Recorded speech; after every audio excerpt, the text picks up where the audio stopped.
Blessed good night to one all, and welcome to DLP TV. You vibes, we having a conversation, some conversations with young, creative business owners.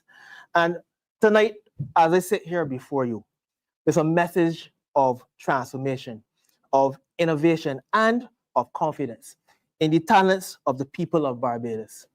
We must confront a critical truth. Our economic stability cannot and must not rest on a single pillar. It is time to diversify.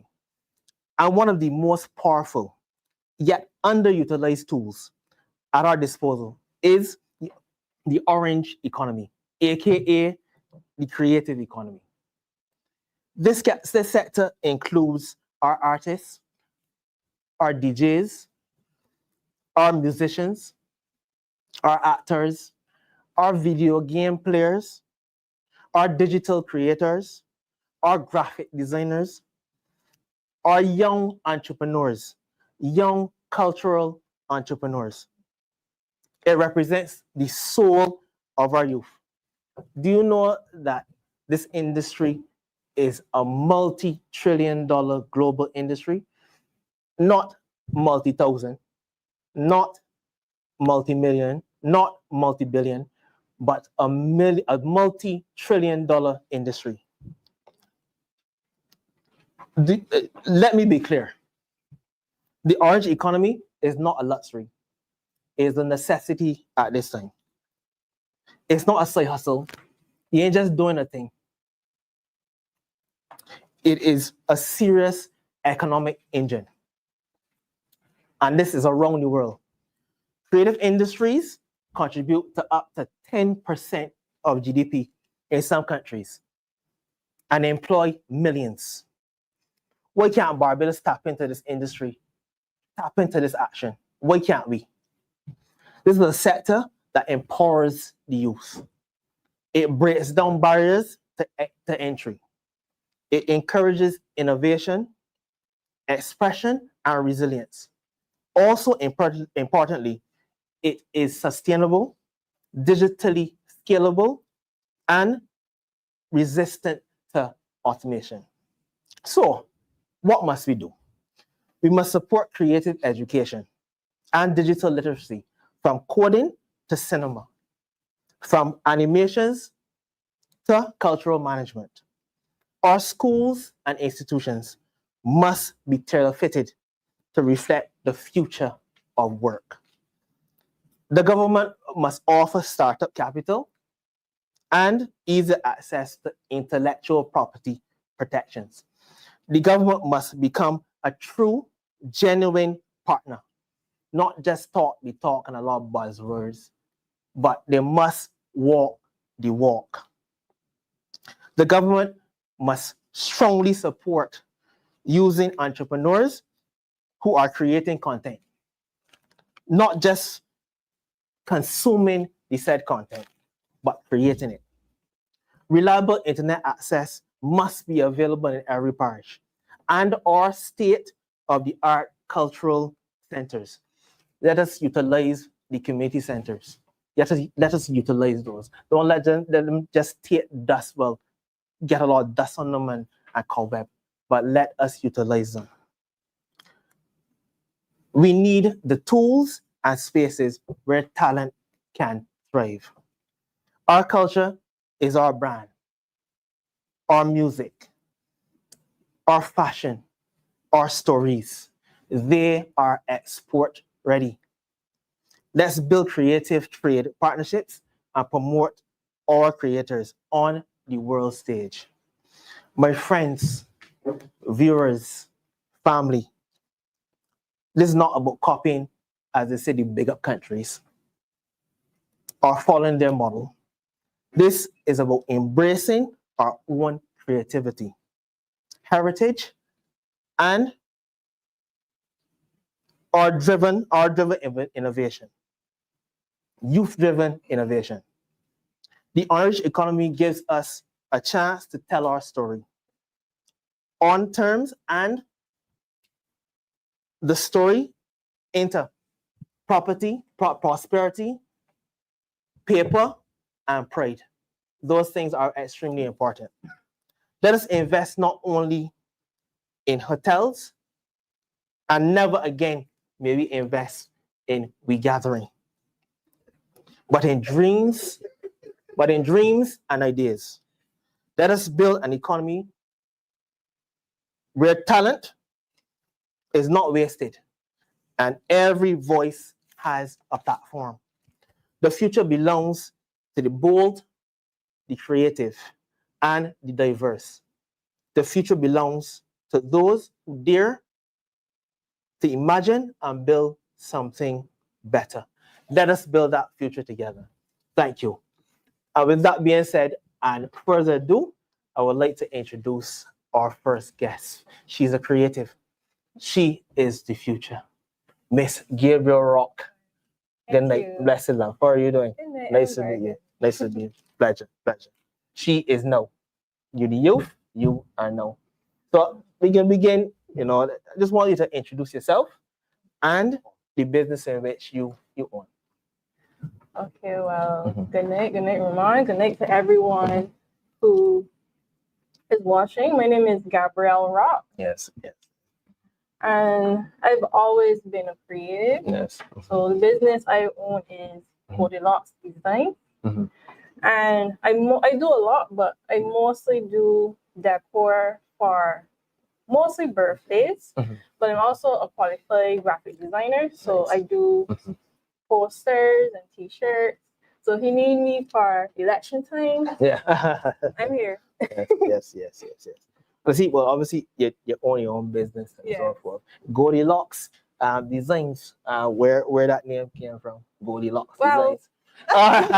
Yes. Well, it was a childhood nickname that I had because of my hair. Okay. And honestly, I had a hard time finding a name. So I just went with my nickname. Beautiful.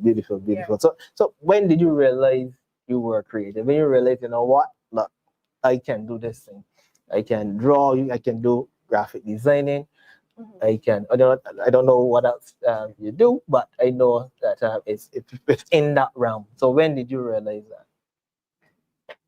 So my mother told me that I could paint and I knew colors before I knew the alphabet, before I could speak. I saw from the very beginning. So my mother is an art teacher. Okay. So, and I have come from a family of artists. And then my father is in construction as well. So I've been surrounded by creatives. So I just thought that everybody was creative until they went to school. But I knew that was what I wanted to do, whatever it was. I just wanted to create. Oh, beautiful. And that's, as I said, I always say that's an area, boy, that I'm very interested. I love creatives. Like no other business. So what was the moment that made you say, like, I have to pursue this seriously? This is something that I serious about. I knew it always. It just like it wasn't that I want to pursue this seriously. I always knew that whatever I do, I wanted to do in this area. My problem was I do so much like music, baking. I didn't know exactly what I wanted to do. I just knew I wanted to do creativity. Oh, well, music. You mentioned music. What instruments can you play? Well, I used to play the flute when I was in secondary school, and a little bit of steel pan, and then I used to sing as well. But that was between like my teen years to my early 20s. I don't do that as much now. Okay, you don't do it as much now. Okay, because those instruments, very difficult, very difficult to play. Well, in my opinion, pardon me. You just have to practice. You just have to practice. Yeah. Okay. Is it a situation you can read the music, or you can play? They say play by ear. That's what they say. Play by ear. I began by playing by ear, and then as I practiced, it was read music. But because I haven't done it in so long, when I look back at the sheet, what used to look easy isn't easy anymore. Well, isn't that easy? That's why I say just practice. Okay. Yeah. I mean, it sounds like an all-rounder to me. it's all you're sober, as I say, it's all all around there. But that is fantastic. You're just naturally gifted where your hands and so forth is concerned. So okay, so who were your early influences? Who you would say were your early influences? I know you mentioned that I think your family is very versed in different areas and so forth. But which particular person you would say would have influenced you in a serious way? Which particular? I don't think I have a particular person that that influenced me per se. Like my mother used to paint, and I enjoy that. When I was younger, I wanted to be an animator. Okay. So just because I used to watch a lot of Cartoon Network, Nickelodeon. A lot of Cartoon Network. So I know everybody can hear me, but yes, a lot of Cartoon Network, Nickelodeon, Dr. Seuss, even reading books and being an illustrator. Yeah. So those things kind of just impact Dr. Seuss. Yeah, Dr. Seuss. Okay. Disney. Dr. Seuss. Okay. So, question: have you faced any major failures or setbacks? And if so, how did you overcome them? I guess a major setback I had, and sometimes I still deal with, is like I have low iron where I'm anemic. Okay. So sometimes I don't have as much energy as I like. Okay. And focus wise. So I really have to push myself. How I dealt with it. That's where my faith in God comes from. The faith in God, yes. Like really, God is my strength. Of course. And also loved ones, that helped me in times where I really couldn't work. They really helped me a lot. Yeah. I mean, every day you don't get up and you feel the same. Yeah. And it takes that extra bit of energy and so forth. And you would just have to obviously, you take yourself into a quiet space. And say a little prayer to your people. Yes, definitely, because it's not always easy, right? It's not always easy. So what's one mistake you made that turned out to be a valuable lesson? I don't know if I have one mistake, because when you're in a business, you always making mistakes. You learn it along the way. But one I could share is I learned to take deposit, because there was a time where someone would order something from me, like if they wanted, let me say, decor. Yeah. And let me say it's balloons. They wanted balloons. So I would go and buy the balloons if they wanted a birthday party this weekend. And I would order the balloons and everything. And no, Saturday, Friday come and they're asking everything's still on, and they ghost. I don't hear from them, and it would just waste my money. So I learned to at least implement a deposit, because it stops you from getting people that are not interested. And I think that obviously is a setback, because obviously money is needed then to continue to run the business. Yeah, and it becomes a loss. Yeah.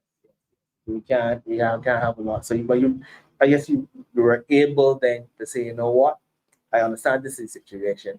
You emotionally regulate, and then you say, you know what, I am going to look at a solution here, and not just look at the challenge. So I think that's a decent step for sure. One of my first, like I did a kit for someone.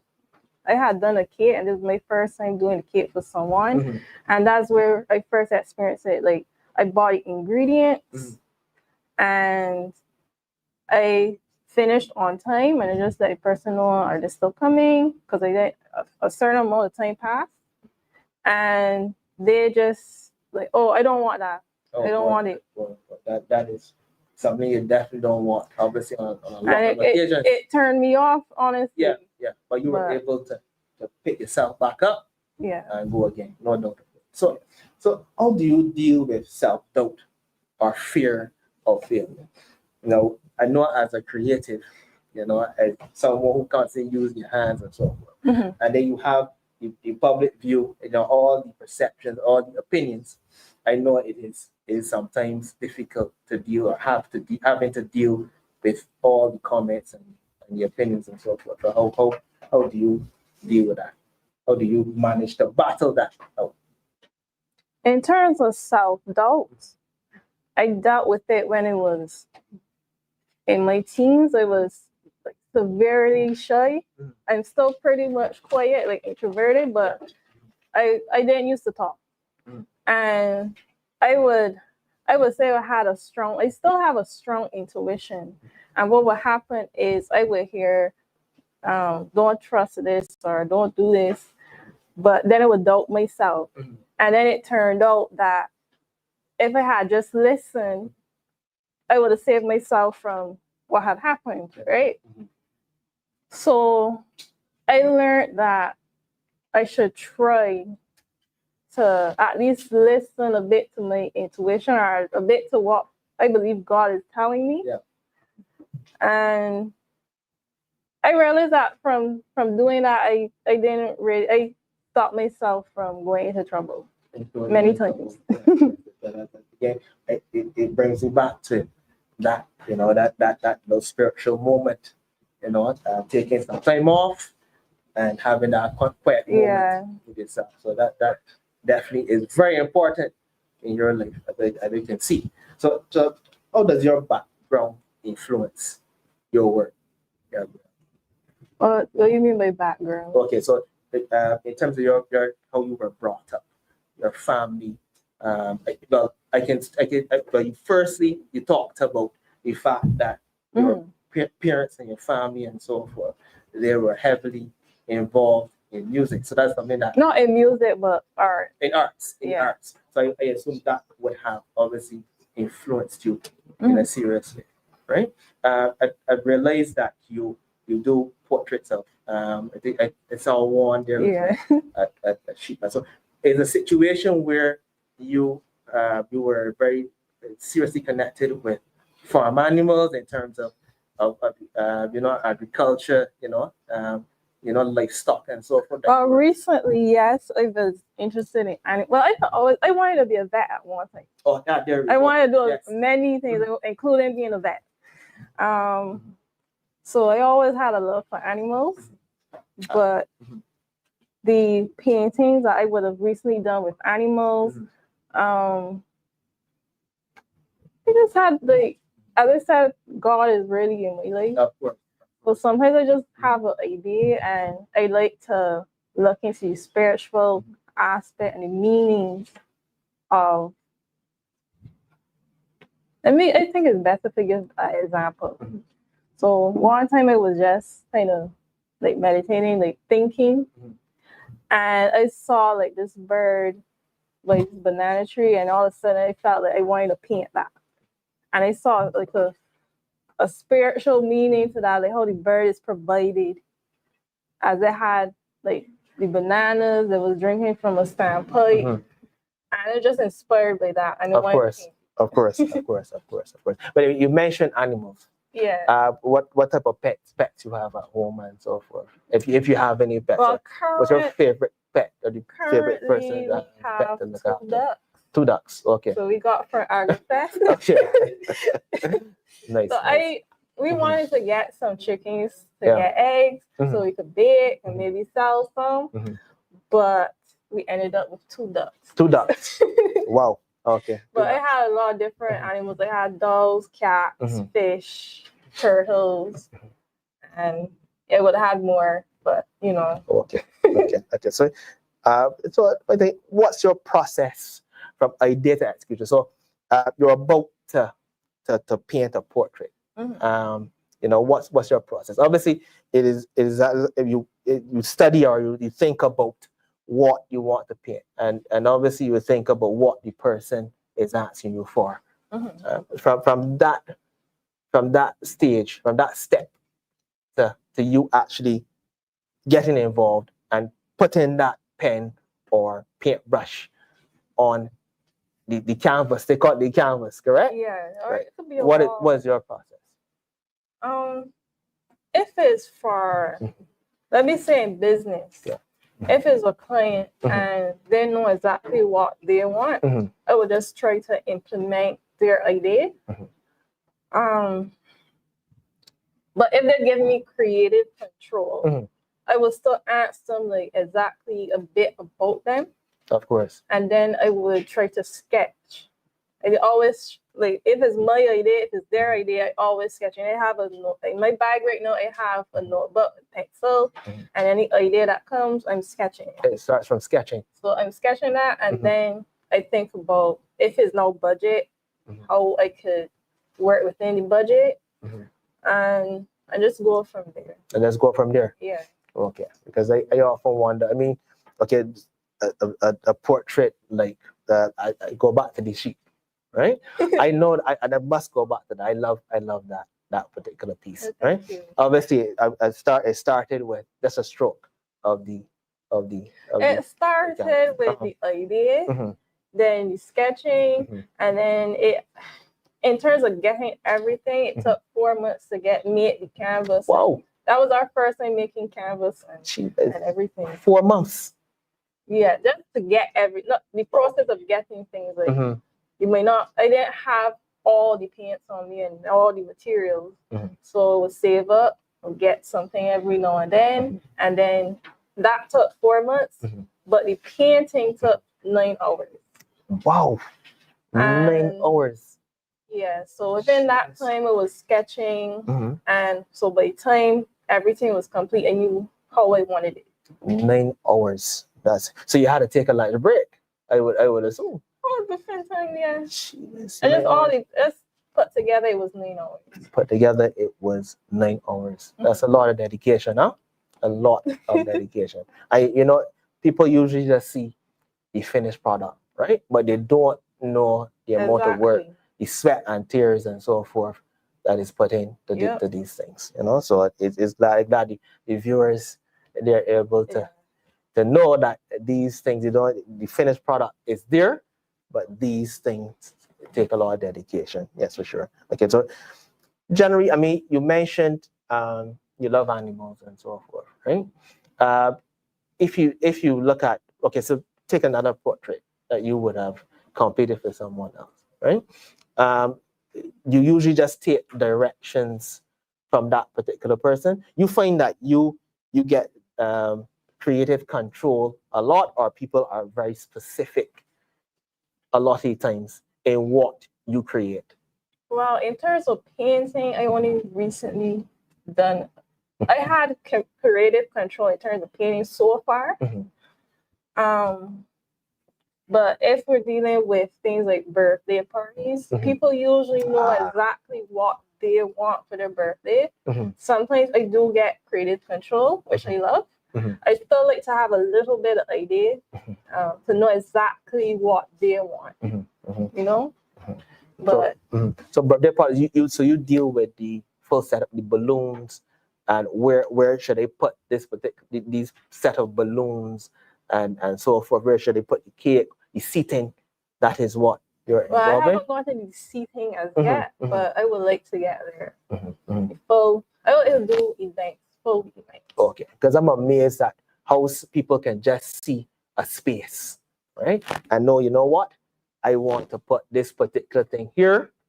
I want to put the balloons here. I want to put the cake there, and so if I want to have this particular seating and so forth. So I am totally amazed at how people can just see an empty space and make things happen. Right? In terms of studying as well, but I did culinary arts, and we would have learned in Pommery, and we would have learned how to place tables, seating, and such. And then just being artistic, I could envision it. Okay. So, All right. So you say you were directed to put out a particular piece, or to arrange seating and so forth, right? You, as a creative block, it struck you. Could have struck you. How do you deal with that? I don't know if I had a creative block. Never had a creative. Wow. I just get inspired by.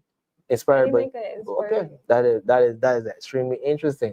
I haven't had a creative block. A creative block. Okay, so most of the times when you're asked to produce or you're asked to arrange, well, you don't do arranging the seating, but you have a space and you want to fill that space and make magic, you are able to do so. Okay, in terms of your painting and so forth. Because you have to sketch it, because I might not see it there and then, but once I see the space, then I sketch it out. I try different ideas, and then I will go through it with my clients and see what works best. Okay. And that's also with the creative, having the creative control as well too. Yeah. No creative blocks. Wow, that is fantastic. Great to hear. Okay. So how do you stay disciplined and productive on days when you're not feeling inspired? So a client asks you obviously to provide a particular product for them. You have to definitely make magic now, right? But for some reason, blank, nothing. Or the days when you know there's nothing to be done, or there's no product to be produced. That is correct. Yes. That happens many times. Yes. I deal with low iron, so I'm always tired. So I maybe in a sense that has helped me to push through, because I'm always pushing through. And a lot of times I end up doing a lot of last minute orders. So I see it as I'm trying to help the person as much as I can. Sometimes I might not be able to, depending on how last minute it is. Okay. If I'm really not feeling well that day, that's what I'm glad I have my support system. Of course. Because they help me a lot. So I have to say it. You find that you do better under pressure, you would say, or you need more always under pressure. Always under pressure. Okay. Are you find that you need a lot, you perform better when you have that allotted time? You have a little bit more time it stops you from procrastinating. Okay. So that's what I say. If you have a little time, it stops you from procrastinating. You have to think quickly and just come up with an idea quick and walk to work with what you have. I personally would still prefer to have time to work with, because I could plan it and I could, if one day of my sketch I might like today, but I might like something else tomorrow, and then I could go through with them. But a lot of times things happen and you gotta think how to fix it. Of course. And I gotta answer this. When you were doing some studying, right?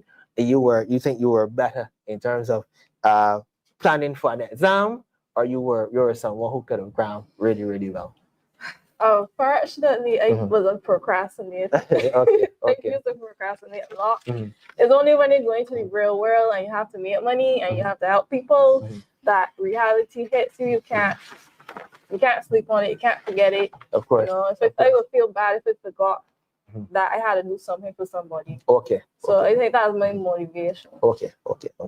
So, what's the most surprising thing you've learned about yourself through your work?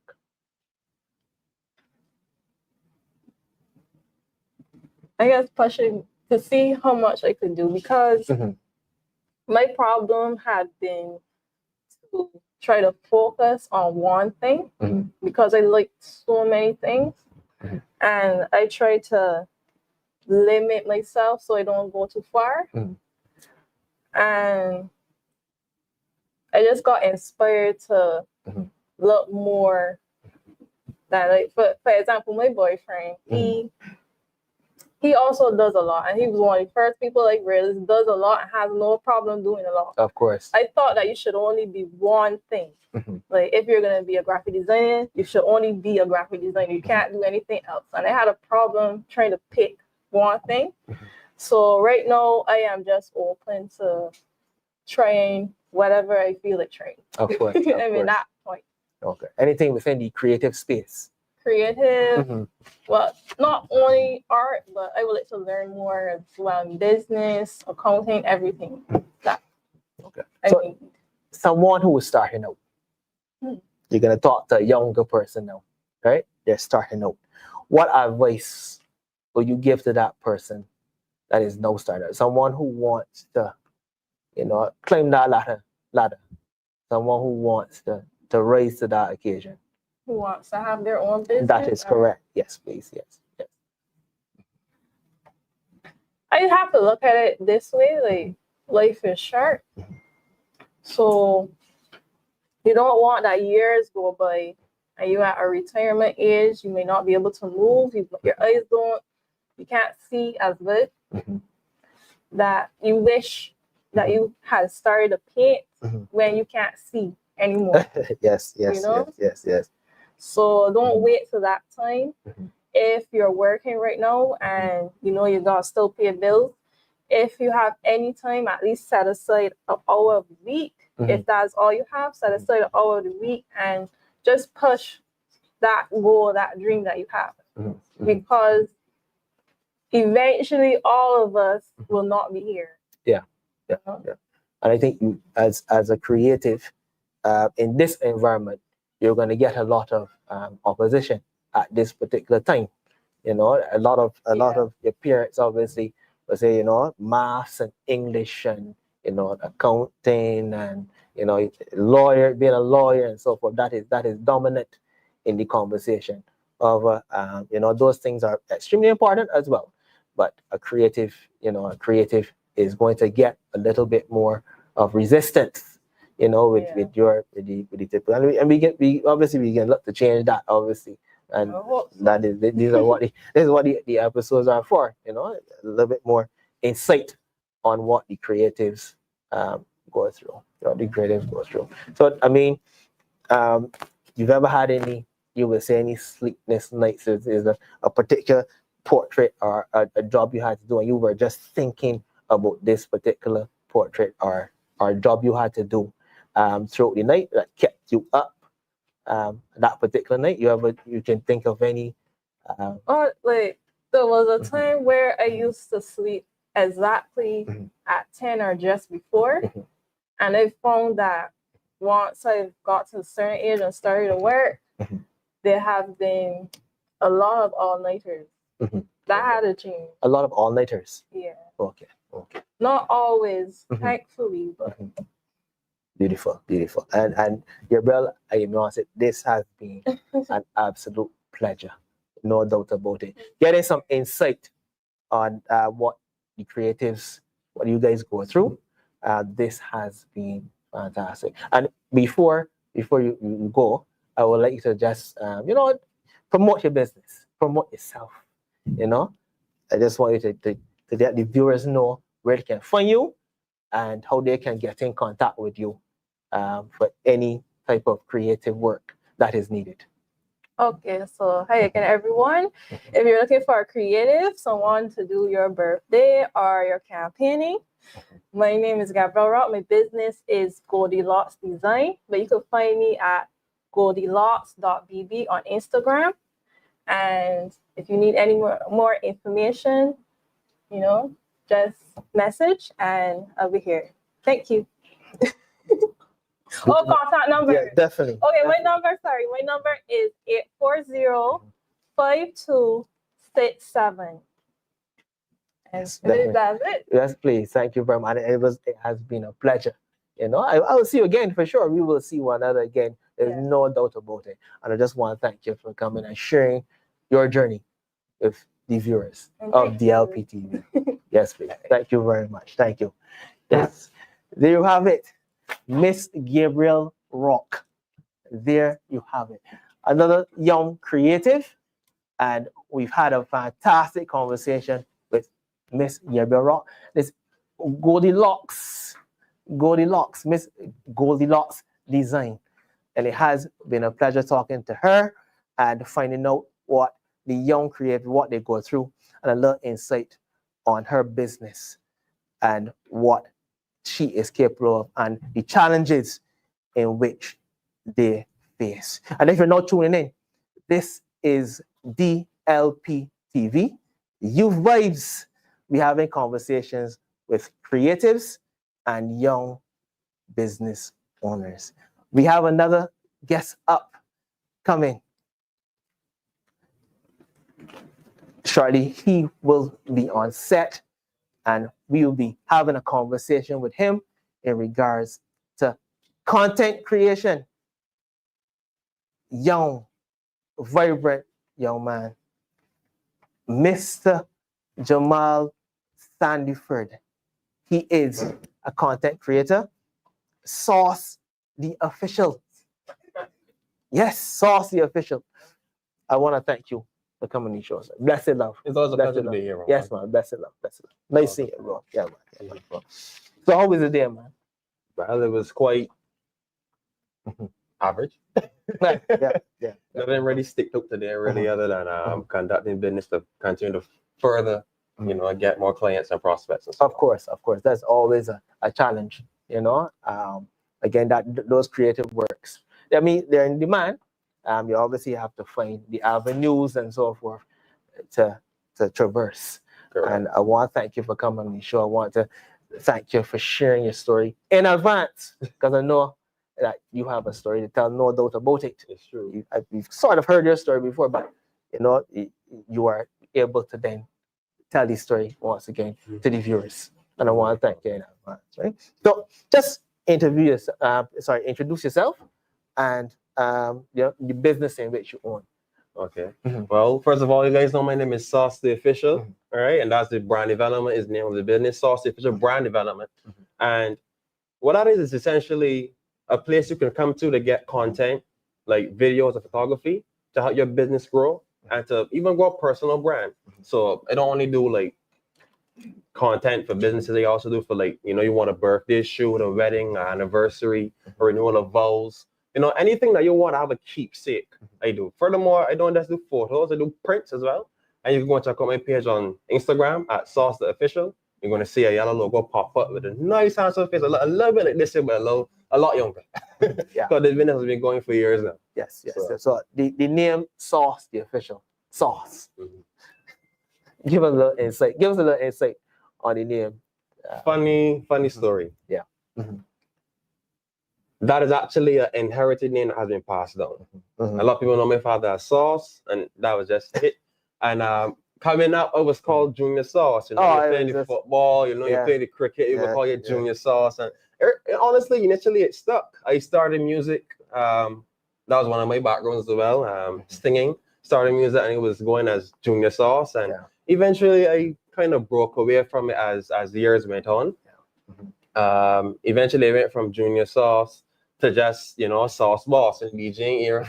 As a very entertaining DJ, like that name stuck, and ladies start calling me Sauce Boss, and to this day still go by it to degree. So this day. But eventually, from Sauce Boss now, I started to business a lot serious, and that's when I decided, you know what? When people come to me, it's always the official. So that's just what the name Sauce stuck. So Sauce the Official. The official. This is the version of myself that I believe, that I'm gonna stick with, because it had a lot of different versions that I had to overcome to be where I am today. Gotcha. So you're the original. No, the original. no, there is the original, but you're the official. But I'm the official. Okay, you're the official. Okay. So when you realize, what, I am a creative. I have the talents and the skills necessary to be a creative. If I'm going to be completely honest, right? I can't give you an exact date. But what I can remember is that one of my first things expressing creativity was when it was kept by my uncle. When it was years ago, I probably was about age 6, 7. My mother used to allow me to go down in Christchurch and spend the weekend with him. And he's an aspiring artist. Well, I can't say aspiring anymore because he's brought in success in that area. So he's an artist now, but at that time he was an aspiring artist. And he was in a bit of a creative block. So he had an instrumental and he had a tape recorder, and he was just trying to, flow. And every time he would get close to having the bar, he would just stop. And then one minute he just looked at me and he was like, Jamal, come here. And he told me, say something. And I was like, say something. Well, I don't know what to say. And funny enough, I just looked around the room, and I remember this like it's yesterday. He had a PlayStation 2. He had back then used to have DVDs, so the Check Your Own DVD was there. And then so much different things going on. I just literally tried to use what was going on in the room to tell a story. Wow. You know, and he had Jet Li as a PlayStation game, so it was talking about how Jet Li getting in a fight with Chicken Run, and you know, and Jet Li got this gun, and you know, before you know it, it was a whole storyline that I just, you know, created out of thin air, but just using what was around me. Oh, you know, so that was when I first thought it was, you know, somewhat creative. Funny enough, he took me to the studio, I think, the following weekend, and he was pissed because he burned money. I didn't see a single lyric. I didn't see a single lyric in front of him. Like, but on the tape recorder, I wonder if he still has that. But on the tape recorder, that was a moment that changed my life. You know, I didn't know that music could have been so fun, and that was actually what I would say opened the doorway for me in the music area. This is the when you realize you were Sauce, the official. no, not at that point in time, it was still Mr. Sally. You were still Mr. Sally first. 6, 7, you know, still in primary school, still at St. Silas Primary, still struggling with the academic curriculum, you know, still finding my way on how to draw the difference between an E and an A. That was years ago. You know? But yet you could take all the instruments that were in this particular room and tell a story. It wouldn't be hard. Yeah, right? it wouldn't be hard. But what made things easier on that day was that the fact he had an instrumental that was playing in my head for must about, I would say, close to somewhere around 2 hours, because he was trying his hardest. Like a producer sent him an instrumental. You know, he got a weekend to rehearse before he gets to go to the studio, and he's trying his best just to find the flow, find the story. And for me, I hearing different flows, I hearing different, you know, points to pull from. So for me, it was just like I pick up intuitively, and I actually come from a music background. We have DJs as uncles, and even Versuel, and not to shameless plug, but he's another cousin of mine who was wrong. My uncles were DJs, so you know they were in a group called the Super T. Hope that doesn't bring back up any. No worries. You know, but yeah, so I have a background of creative as well. So for me, coming up in that field, I never saw myself as one of them. I guess it kind of rubbed off. And on the day, I wasn't nothing I had planned. It just was in the room, and he just had a block. He called me and tell me try something, and it just flowed. Natural creative. Just look around and try to tell a story in my head to how to get to this point. You know, that's literally a freestyle. Naturally a creative. Okay. So when you decided to pursue this thing seriously, you said, well, you know what? I'm a creative, and I am going to pursue these creative things. Well, seriously. I have 3 main passions that I followed. The first one was the music area. Seeing my uncle, you know, and then having the passion eventually on my own. Because another moment kind of bloomed for me in the creative area. I know a brethren of mine named Stamina. He goes by you probably could find him on YouTube as well, you know. At Stam Music Productions, but he was doing a song back when it was around like in second farm, so probably 13, and my best friend Kobe was there, and they was talking about his new release, and they heard his song, and this is gonna sound a little bit harsh, but I heard his song, and it was like, that's it. And he was pissed because at that point in time he recorded music himself, he produced his song himself. You know, to hear that wasn't the inspiration he was looking for. But I did give my pointers, and you know, he was like, since you know what it is and you could do all that, then you should do it yourself. Do on. So that was funny. I was like, no problem. And within about 8 minutes, I think I remember it was about 8 minutes, I write up. It wasn't a full song, but it was an intro, a chorus, and a first verse, and right afterwards was chorus again. And that was the day that I decided I'm gonna take music serious, because when he gave me the approval, he was like, what's on your Calvin?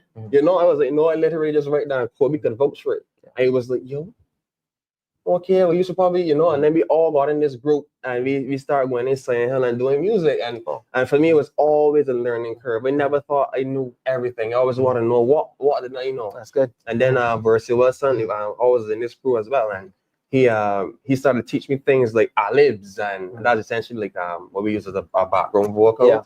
Right. And he started showing me how to increase my diction and so on. Improve, sorry, not increase. So it was always like, you know, having this competitive edge between us forced you to get better at what you're doing. So for me, that was the one area in the music area. Eventually, we got into DJing through the same group, because, you know, as an artist, you know, you have an interest in music, and you don't just want to sing your own songs or perform your own songs, you know. You get into the disc jockey era.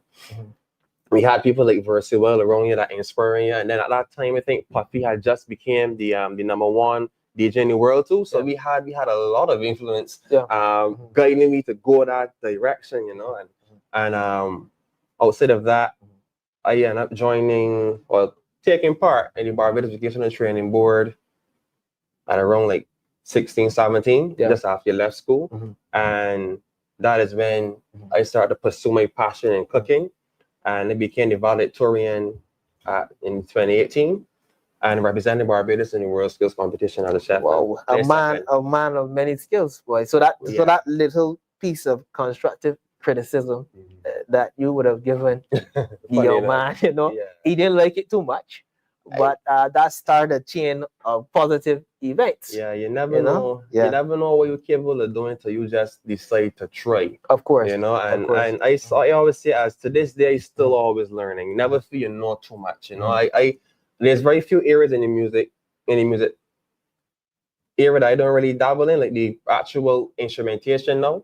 In secondary school, to play steel pan, and it was around, you know, other instrumentalists, but after I left school, I just kind of left that behind me. So what instruments you can play?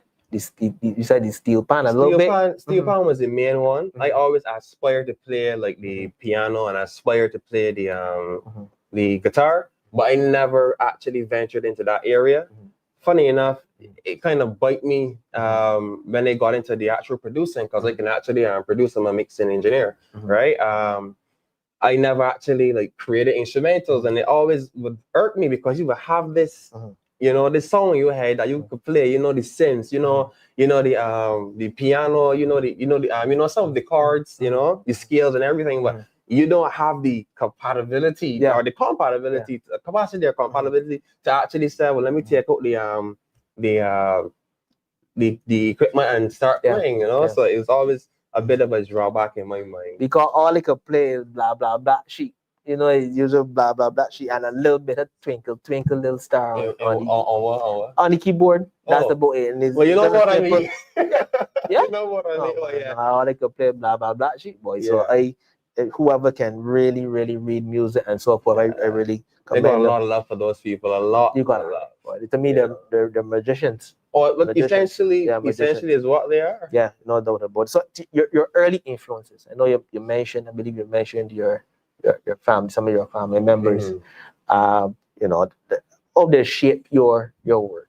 I know you mentioned as well. The part where the constructive criticism you would have given to that particular person. That was your family member? Well, no, he's not family, but I want some of his family, and we're very close. In terms of the best way to answer your question, honestly, is I have a lot of inspirations, a lot of influencers. Because even down to the brand development area, I really start taking it serious because of YouTube. You know, Peter McKinnon was a rising star in that field, and he actually has tips on how to shoot content, how to edit, how to, you know. And I always had an aspiration for that as well.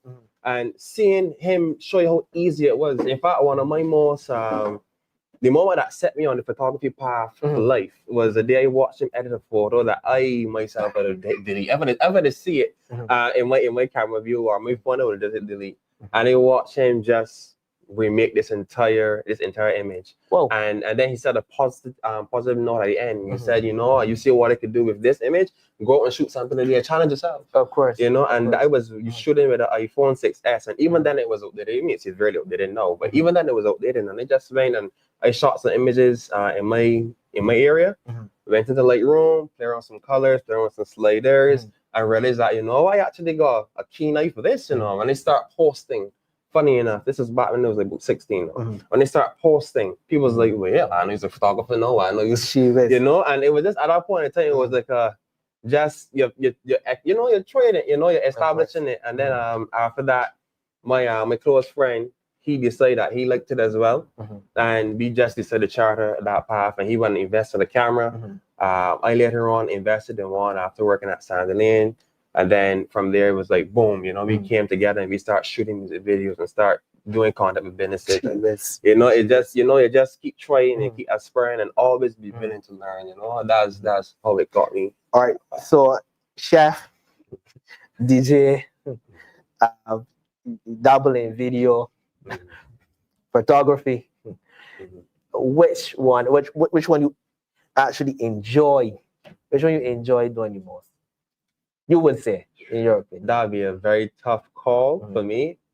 I would say the DJing, though. I kind of miss the DJing. Yeah. The DJing was a hard This was selecting or I was the or MC, but I can do both. voicing. I can Yeah? do both. If I started off, Wow. funny enough, I started off being the disc jockey. Yeah. Learning from my best friend. He used to do the disc jockeying, and one day he just showed me just in case not to be a fill-in, right? And then one day, some DJ told me that he need to get a mic man. You know, he can't just be playing music, and I don't know whoever that he said. But I'm glad because what happened was he ended up leaning upon me. He was like, "Man, you sauce, man, you risky thing." And let me be honest with you, that's another side of inspiration that come now. Recall Love, you know, Surf Rap, you know, the big wigs, right?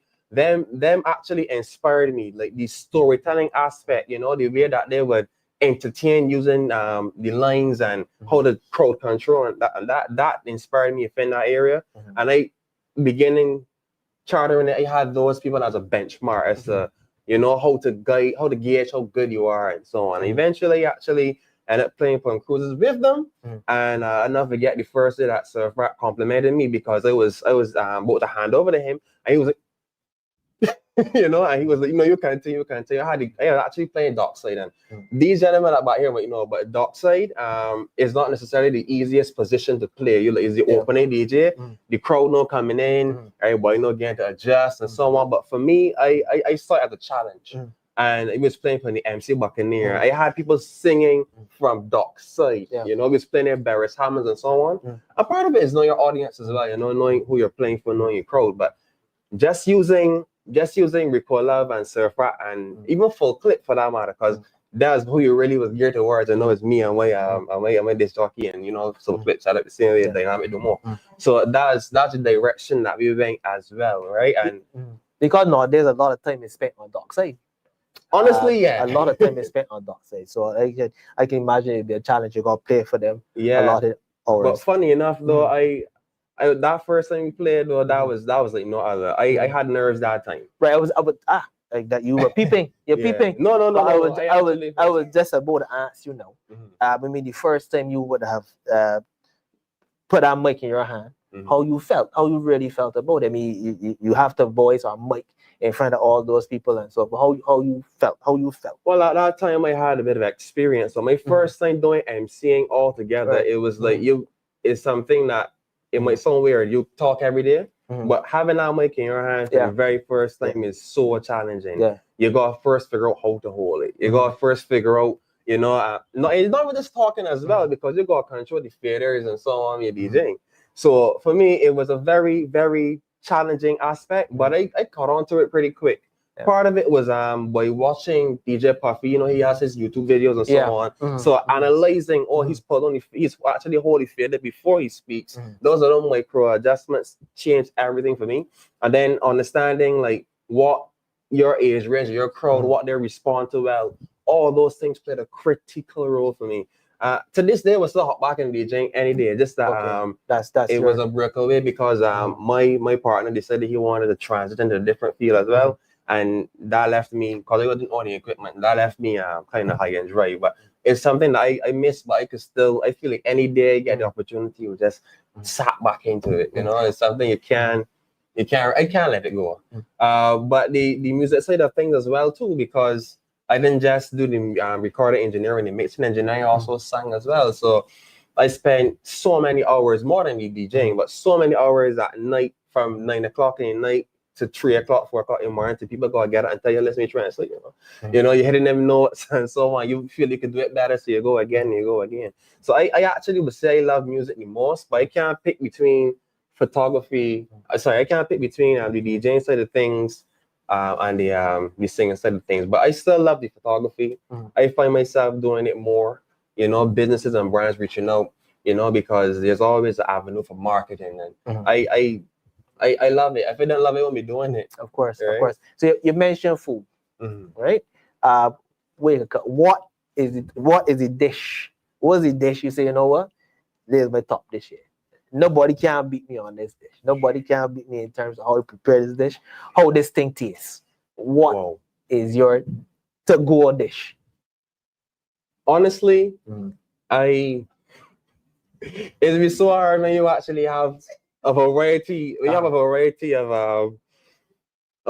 of food that you could prepare. It's going to be so hard. But I would dare to say that a stir fry. I never come across anybody that has done a stir fry on the level that I have tasted. You know, and the reason I want to say that, right, and not go the raw people attention will probably like expect me to say like the macaroni pie or so on is because I come across some good ones and I don't want nobody come for me. And listen, let me be honest with you, people can't touch me. A lot of people may say can't touch me from pie, can't touch me from sauce, can't touch me from pudding, and that's just the truth, you know. Like I represent Barbados, the world skill chef, and I don't want to use that as a barrier, right? But what it would say is that I do a lot of food that I have just got compliments on. So anything that I know is a crowd pleaser, I see it as I don't know anybody that, you know, that does it that way. And plus, if I had to venture into the food aspect just for a bit, I do something called profiling, right? So I don't just do the regular thing that everybody accustomed doing or just pass on this recipe or take up how people do these fish skates and do them. I actually get so creative. In fact, I'm gonna show you something that people don't come across. When I started to think about how to do fish skets on a healthier level, right? I actually created the dough, boiled them in water, and then put them in the air fryer. So guess what? Stay in flavor, cut grease. And these are things you do never come across, you know, or you will never hear anybody openly come and say, well, hey, I've done this. So for me, like I look at food from a different aspect, even down to like the chef arena. People don't know, a lot of people don't know it, but you can actually mix like chocolate and herbs together. You know, like white chocolate and fresh oregano and, you know what I mean, cumin oregano. So like these aspects, a lot of chefs be in, but I don't see them on that level. I don't see them competing on that level, you know. What we can do, saying here, we can test it, right? We can compete. Don't worry about it. We can compete. So what was your pet thing? What's your pet go-to thing here? What do you do in terms of living? What do you do in terms of work and stuff like that as we speak? What do you do? Well, currently I focus on my brand development skills, where I actually help businesses to, you know, get the audience that they want, reach the audience that they want, find the market, you know, like get into the psychology of why people do what they do when they're on their phone, so on and so forth. So I could create ad material through indirect marketing so that it doesn't feel salesy, but what it does is it actually reaches the audience and incentivizes them to pay attention one and even go as far as to come to the store, comment on the videos, comment on the photos,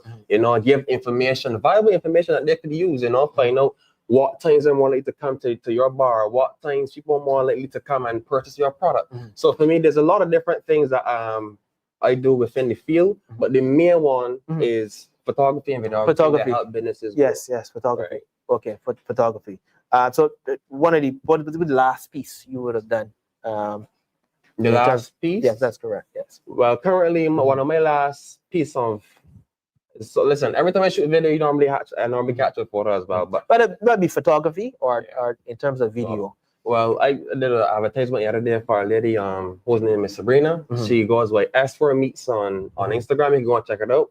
And I shoot some of her material, you know, in terms of the photography and videos to help capture your attention. You know, a lot of people don't think about it, but like the meat business is not really the most appetizing. When it's cooked, when it's prepared, you get people attention. You know, people say, oh, that looks good, or that. But how do you get people to invest before you get to that stage?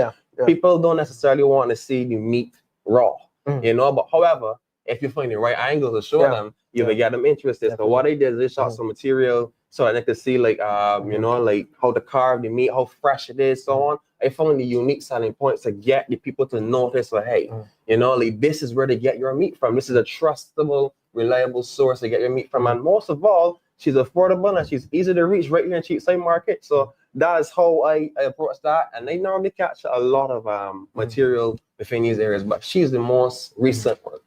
Okay, so and you do the editing, obviously, yourself and so forth. You got the raw product, and then you do the editing. Give me an example. How long editing usually do it? I mean, it depends. I know it depends on the piece. Correct. But give me an example of how long. That's an estimate of how long and strenuous this thing. I mean, you love it. So it will not feel like hard labor, Mhm. but I know it takes time. How long editing takes, you would say? I'll be brutally honest with you. Mhm. In the beginning, Mhm. it used to take hours upon hours. Sometimes Yes. I would say like 6 hours, Mhm. depending upon what you were doing, because one, you were still figuring it out, Mhm. Mhm. and two, the material you don't really trust yourself yet. So you will recite, you will check over and tweak this, and you will say, man, I don't know, should I add in something else to help sell, you know? And then what happened is that after a while, you gain more experience. And for me now, it takes me, I am not want to lie to you, I would say anywhere 23 minutes, not even quite half hour now. Because down to the color science of the camera I think about. So I have colors inputted so in my camera, which is called color camera calibration. So that when they take it from the camera straight to my software, whether it be Adobe or whatever, I don't have to work as hard within that area in terms of getting my colors right, because a lot of time is spent on color correcting inside the software. So what I do is I think about it and learn from experience. I use my experience, capturing the right log formats. When it transitions over to here, I actually have built-in LUTs and created LUTs to suit each environment that I'm going for and each specific look I'm going for. So it doesn't take me that long. And then the hardest part is really like doing captions or animation, like getting like people's I would say logo to spin, or how to get it to pop out. If you want to do a cut out of them and change the background or whatever, those things, and those aren't quite hard if you actually have a proper setup. If you got a green screen, it's easy to chroma key. But for me, it doesn't take that long now. It's actually a matter of how long the videos are. My advertisements they could shoot, edit and everything in like less than an hour, right? And if I had to do like a music video, that's a different story. Music videos knows what takes longer because you got so many different shots. You're trying to find the right story to tell so that the client could feel like this is the image that they want to show, and that part takes time, So you have a lot of creative control. That's what you call it, or you find a lot of clients. You know what? This is what I want. Don't move from this. Do not shift from this. I can be very honest with you. You can get a mix. Okay. At least in my experience, I get a mix. What I find is that a lot of people will come to you when you promote yourself because they like what they're seeing. They know, I want something like that, right? But then you're going to find the hard-headed ones that going to be like, no, I know what you want. And I spend X amount of time creating this song, and I want this particular location, and they want this, and they just want you to hold the camera like this, and you can come across those kind of people. Now, what I do in those cases, right, is I try my best to show them the right way or show them my point of view. However, what I did learn is sometimes you gotta let somebody feel. You have to let somebody bite your tongue. You have to let somebody, get that little emotional pain so they can realize I'm not the guy for this. And you came to this guy for a reason. Or this guy does this every day for a reason. So for me, when that person fails and they're ready to have a hiccup, and you're the person who solves that, you're the problem solver in the situation. You're the, the subject matter expert, right? Or so to speak. Then people start to say, well, all right, well, what do you think about it now? No, they want your opinion. No, they want your validation. And then they want to know how you can actually help them. Yes, so for me, that's why you find it's happening. You got a bit of mix. Okay, so I want you to promote yourself. But no, you did a little bit earlier in the conversation. Promote yourself. Tell the viewers where we can find you. Well, you can find me on Saucy Official on YouTube as well. You can find me on Instagram. I don't really use too many other other apps, social media apps. Truth be told, you can also find me on TikTok as well at Sauce Boss on TikTok. Where you will find one of the most viral videos so far in the history of Barbados, where it was managing Rayman 2X, and we did the money tree. So that's about it. You can find me on Instagram, you can find me on YouTube, you can find me on TikTok, and you can rewatch the video. If you want my number for any of my services, it's 252-5430. Once again, that'll be 252-5430. That's man. Blessed love all the time. All the time. It's a pleasure to be here. You see again. No problem. I remember. Just remember, we got to compete. I can do some sort of dish. I don't know what it's going to be yet. I can tell you in advance. I can challenge you 2 weeks from now. Yeah, we can let everybody. We're gonna let everybody know how it goes. That is a perfect idea. Nice here, right? Bless love. You try to see it. Bless love. Yeah, right. Yeah. Yes. Once again, another creative, Mr. Jamal Sandyford. This is DLP TV. You Vibes. We having conversations with creators, creatives, and young business people. I want to say that we'll be having a fantastic conversation. Things have been going exceptionally well. We're learning about the challenges. We're learning about the benefits. We're learning all about the stories of these young creatives. No doubt about it. Loving it so far. And up next, we have a DJ. We have a DJ who will be coming on, and he will be sharing his story. He'll be sharing his story, all the challenges, and I'm sure he was able to overcome lots of those challenges to actually create. He knows what he's about. He knows his successes, and I want to welcome DJ Regular. DJ Regular. Yes, man. Glad you're blessed love. You cool? Nice to you. Nice to. Oh, that's all right. No, man. Listen, we having a conversation here. Fair enough. We can get to go. No doubt about it, man. Don't about it. So, let's introduce yourself. DJ Regular. Well, my name is Trell Ashley. Some people may know me as Regular Dagler, Maps Boss, whatever you want to call it. You know, and I'm a young entertainer / entrepreneur. Yeah, man. And I want you to continue to do your thing, huh? Sure. You know, there's a space for creatives. There's a space for creatives, and you guys are the future. No doubt about it. Huh? Keep doing your thing. So it's a business. I know that it's not just a hustle. It's not just a side thing. Correct. It is a business. So there's a name of the business, or you just go. You have a crew. I have a crew, but we don't have a name per se. A name per se. It's just young entertainers coming up in the game. Beautiful. How many are actually in the group? Let's see. 1, 2, 3. 3 and a couple of others. 3 a couple of others. Okay. And then obviously they share different roles in the group, huh? They share different roles. And they're there for your support as well too. Sure. Yeah, man, they're for your support. So you go now to a particular event, and they are there, right? They're your entourage. The entourage, yeah, man. So when you realize, you know what, I am about this thing. I am a creative. I can DJ. So you make or you select. You do both. Right, but okay. I have also a selector with the name of exclusive. Exclusive. Okay. Always work on like some things. Maybe get but together. We will go together for sure. If some people will let me like, DJ alone, I think I will go for sure. I want you to tell the viewers a secret. Which one you prefer? The selecting or you prefer the miking? Which one you prefer? Honestly, I like both. You like both?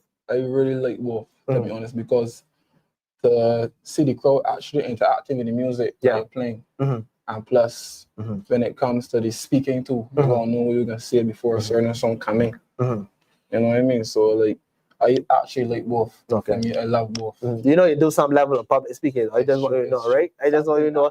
This is second nation you know here. Don't worry about it. We got you covered. Yeah, man.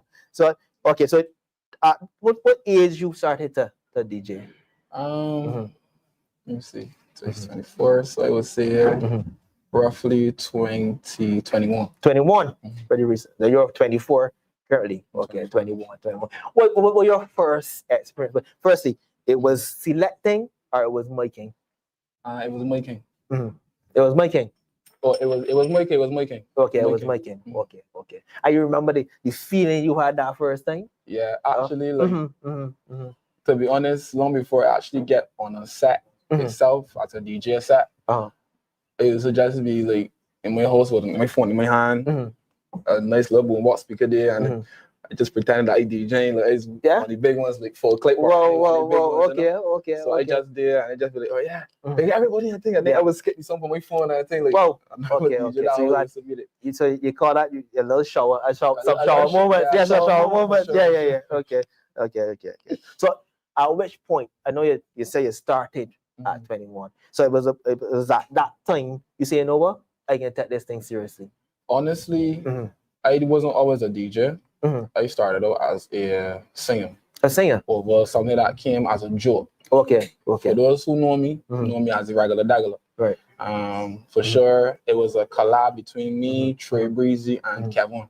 Now, how this song came about was that man was going Polytechnic. I just say, well, it was to watch Trey Breezy vines and think, oh no, he's got some funny stuff. So the regular Daggler was originated from him. But when people saw my face and my motion and the glasses, you know, they love pizzazz funny thing. Like people just started to click at it. It went viral, and they started to get like a lot of opportunities like for Bash Masoka in 2019, and you know, a lot of people like full click that gave me opportunities to do a nice little recording session. So from there, it just pushed off. You know what amazes me? You know, a lot of these songs, people that go viral or are actually hits. People usually go into the studio and say, you know what? This thing can be a hit. I can just bear more support of this song here. And it's so strange that it eventually becomes a hit. You know? Most of these things, and people, the songs that people take hours, days to work on, you know, they get no rotation, none at all. Nothing. So, you know, that is very interesting. So how long did the song Regular Daggler, how long that took to produce? It wasn't. I just got a call saying, well, Regular, I would like to record the song. That's from a family in Dynasty. And I told him, well, all right, no problem. He was so robot. He was so robot with Dynasty, and guys to watch them DJ. So how it came across, we went up, and I think that was Silver Hill. We were in Silver Hill, and full kit. I think I didn't expect a lot of people was there. So from there, I was nervous. People can say, man, this song is very nonsense and thing, but you know, I can just go there and do my thing like that. So how you deal with nerves? How you deal with them? You just count the 10 or something. They say, no, what I can do this here. Well, let me do this here now. I'm comfortable now, but when I first started out to sing, I just used to shut my eyes, and obviously it was just like I'm actually like, all right, Regular, these just children, these just adults, like nothing, they can't tell me nothing. You know what I mean? And when I opened up my eyes, it was like look at the back of the crowd. I was looking at the body just like, no matter with the snow cone car, he booking, I look at he call. Okay. You understand? He gave me confidence, and I tell you, plus no, I don't share, so I can't really see like my nervous side or anything like that. Interesting. You know? I know a couple of us. I know a couple creatives as well too. They said the smaller the crowds, the more nervous they are. What is your take on that? To be honest, I didn't start off with a small crowd. My first biggest event I ever had was Wakey. So honestly, we had the whole crew. It was not only me, like I said, I had two others, Trey Breezy and Kevin, called the Jesus. And when we met Wakey, I was nervous. But Trey Breezy told me, my Regular, don't be nervous, big man. You get out there and shout this thing. You want to send a drink? You want to send a drink? Oh no, it's nah, cool. It just, all right, watch it. You got there. I want to imagine what the people near here, but just got there. I said, all right, no problem. Yeah.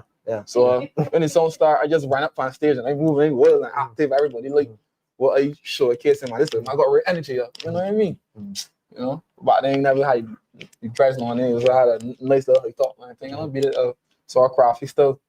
But honestly, it wasn't easy. But I used to imagine myself like, supposing if I had to go up there for myself, I don't think I would actually have anybody to actually come and tell me about Regular. Don't be nervous, or nobody to give me no word to say about, buddy. You know what I mean? If the song's only about a minute long, do your best. What year that song came out? Regular. I think I came out in 2019. I could be wrong, or a little bit old. 2019, about 2019. About so. Yeah. That song was a big song for sure. Amongst the circles. Yeah, all around everybody. Yeah. You know. Yeah. So, in terms of influences, I think you mentioned early up in the conversation, you would do a lot of shower actions and you play with all the items like table and all sorts of things. Correct. In terms of the artists and so forth, in terms of some of the artists, some of the DJ, well, we will go the DJs. Who were some of the DJs that would have given you that early inspiration? For starters, Full Clip. Okay. And Surf Rock, for sure, and Dynasty. Okay. That was the three DJs that actually pushed me as an artist. Like used to play my music all over, and then eventually everybody push, but them was the main 3 people that for sure can push music, can push me some. Never had to ask, never questioned, just played it, did mixes, and showed me certain things. Actually show you certain love. Okay, so major setback. I know this life is a journey. We know this here, right? You can remember a major setback you had in your journey to becoming a DJ? Yeah, I had a lot. Actually. A lot. Okay. Where, to be honest, like I tell you, all how regular that started was it was a joke. It wasn't really nothing serious. But from the time people start to push it on social media, I just tell myself, well, I can just write the song because this is wasn't always my thing. I used to play steel pan from primary school. Used to play keyboard in secondary school, drums in secondary school, joined a couple of churches, all type of things I used to do. You know, so singing to me, I was never a man behind the mic. I was always a man behind the instrument. So singing to me, I never grasped that. I never thought I would be singing actually out there. That's what really shocked me. But so you sang at church? No. Okay. I used to play drums at church. Okay, play drums. Yeah. Okay. Play drums. Okay, no, obviously not that. But in terms, I know a lot of people they get their start, but a lot of them they sing in the choirs and so forth, and then they branch off then into everything is other genres. just music. To be honest, I love all types of music. In a genre of music that I don't love everything. For sure, everything can sound good, but it got a lot of genres that I love in music. So that's why I prefer to just play. But singing it, sometimes I would mess around with my partners outside, just cool in and you just sing a little verse or sing. Yeah. You know what I mean? So in terms of drums, how long it took you to learn the drums? To be honest, I basically train myself. I didn't have a trainer. Per se. I just adapt, watching other people, telling myself I could do this. Sometimes I would do a little saying the movements and things on my legs and things not my legs. I was asleep. Let me tell you something. It takes a lot of coordination. Correct. A lot of coordination. I can tell you that it is amazing how drummers and the amount of obviously movements you have to make at the same time. Correct. Lots of coordination. Okay, so what's one mistake you made that turned out to be a valuable lesson, you would say? One mistake I made. By the end of the day, it turned out to be a valuable lesson. The one mistake I made, for sure, is joining entertainment group. I don't want to call the name, but don't call joining an entertainment group. Yeah, for sure. It gave me a lot of setbacks where the group wasn't unstable. It's just I would say the management was unstable. You know, they was only pushing one person, and this is saying this is reality. A lot of it as young people the same way. I can't control youngsters, I can't control these young girls or whatever it is that's going on. But I love music. And if we as an entertainment group can push one another, this ain't the group for we. You know what I mean? These youngsters. We need everybody that's got this thing, man. You know what I mean? The old heads no more going on and thing, but youngsters is the ones you said can create a certain mindset for sure. And it was 8 of us in this group. So imagine we got 8 minds, 8 sets of talent. Yeah, of course. And for sure. And everybody that left this group doing something for themselves. Yeah, of course.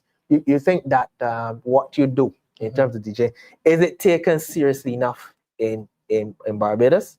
In terms of my DJing? Of course, DJing in general. Yeah, it is taken serious for sure. Because I'm a person where I have to get a booking, I just practice, do some sort of practice, either making, singing, whatever it is I get booked for. It's practice for sure before I even left my house. Run a couple of tunes before I even leave, to be honest. But I know for sure that it could be further.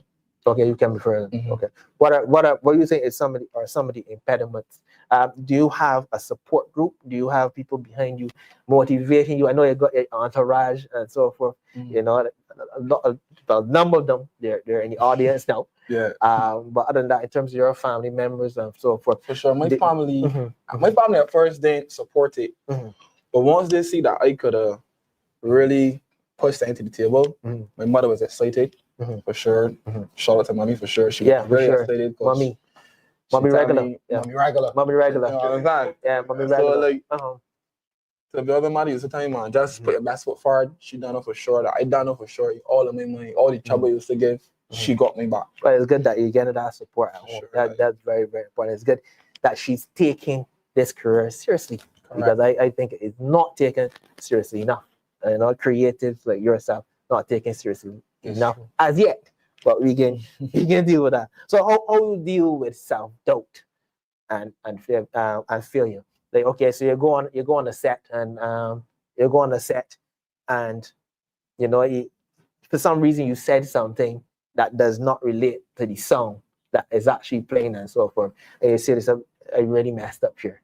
And how do you deal with constant battle then? A constant battle in that moment and in that space at this particular time. How do you deal with that? Well, honestly, self-doubt ain't nothing to play with. When it comes to actually being in front of a crowd, you can mess up at home and correct that. But you can never mess that up when you at the booking or whatever you have going on. But personally, how I deal with it, sometimes like live on the spot, I would ignore it. But I know for sure if it's saying that I got correct, I can deal with it after.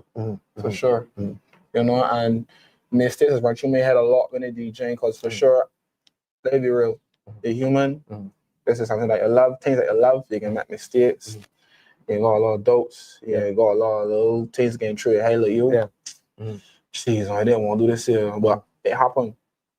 But how I deal with it, I don't like put me down. You know, it is just forward it. So you would say you're your biggest critic? You see, you give yourself a lot of pressure. I got a lot of critics.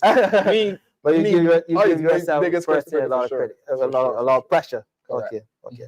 So you go into an event, right? You feel out the crowd, obviously. And you say you mostly select or you mostly mic? I mostly I mostly do both. You mostly do both. But like I say, what do you say? I'm managing for both. Okay, you're managing. Got my little struggles in between, especially when it comes to the making. So I was DJing. So you're into some producing as well too? You ever dabbled in producing? For sure. I got a nice support group. Writer Records. He lives up with me. He's managing. He's producing a lot of artists for sure. But for sure, if I had a coin and say, well, Don, I want to come and learn something. I want to come and record a few artists. He can let me do it. For sure, you can show me what to do and move on from there. Okay, so a creative block, right? So again, you go into an event or whatever the case may be, and for some reason, look, the person before me played this particular type of genre. I do not have a clue here what I am going to play next. How do you handle that? How do you deal with that? To be honest, dealing when you're DJing, and this is for all DJs, this and that promoters just tell me all the time.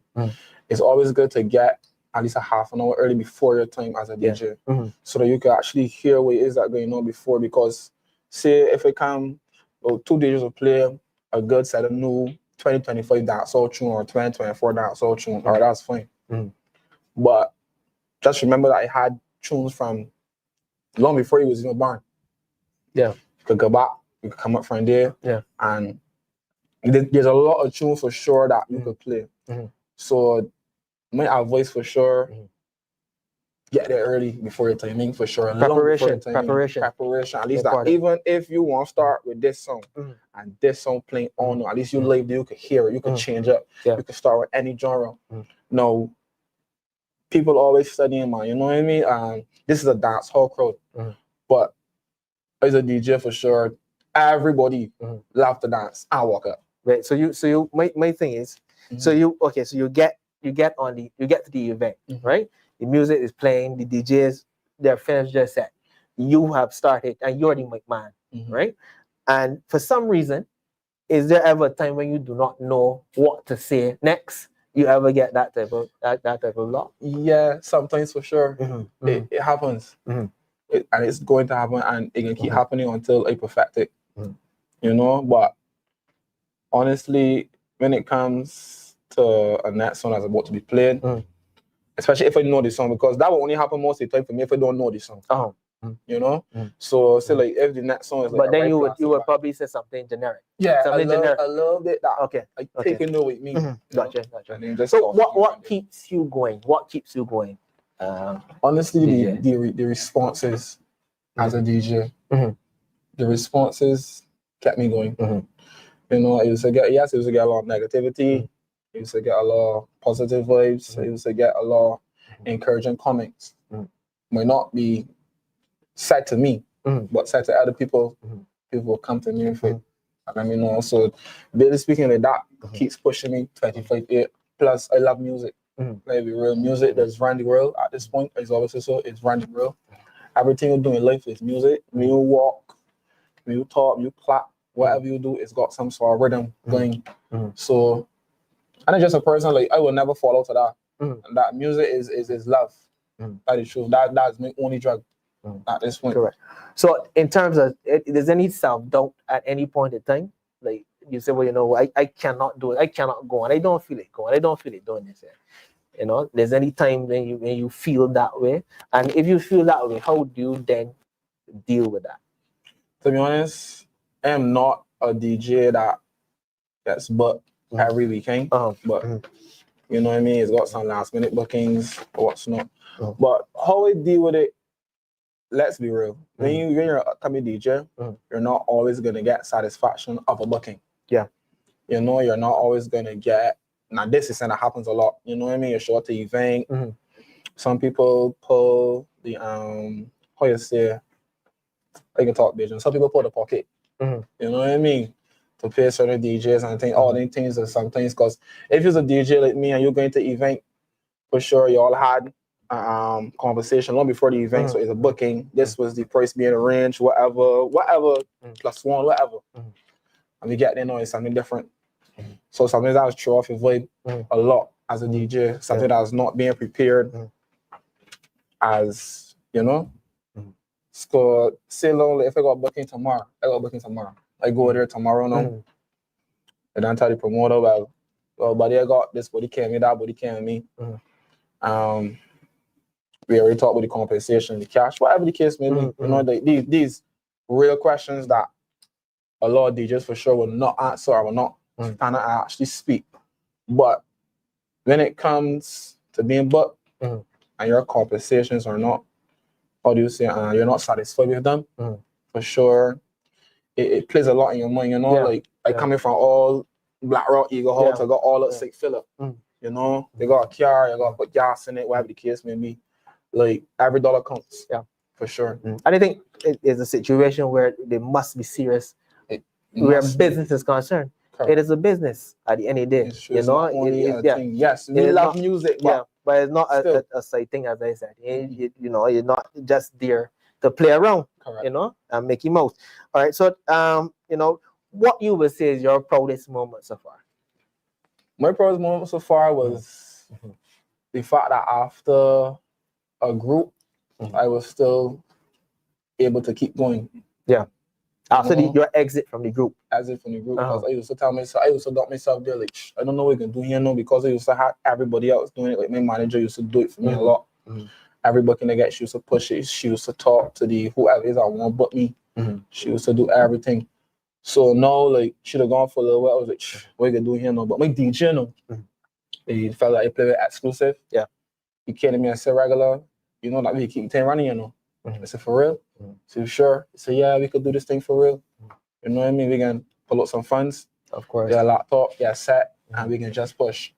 That's you know good. What I mean? Like, this thing. It's good that you got over that hurdle and you continue to do so. So, someone who is an up and coming DJ, what advice you would give to them, DJ right now? Anybody that looking to DJ, for sure.